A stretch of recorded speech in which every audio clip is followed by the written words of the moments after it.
इथे 4 नळातून पाणी येतं, एका नळातून नाही. जमिनीतलं बोरचं एक पाणी आहे धुण्या भांड्याला.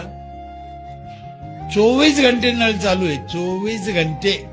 20 वर्ष झाले 1 मिनिट नळ बंद नाही. दुसरं पाणी आहे जायकवाडी धरणातून नेलं आम्ही. ते पाणी जायकवाडी धरणातलं पाणी 3ऱ्या मजल्यावर जातं. त्याला मीटर आहे, जेवढं पाहिजे तेवढंच घेते. बगर मोटरचं जातं 3ऱ्या मजल्यावर. बाईनं खाली नाही यायचं, पाण्यानं वर जायचं. रात्रंदिवस 24 घंटे. आणि 3रं पाणी आहे 20 लिटरचा जार असतो, एक जार एका घराला रोज. कोणत्याच पाण्याला पैसे लागत नाही 5,000 भरल्यावर.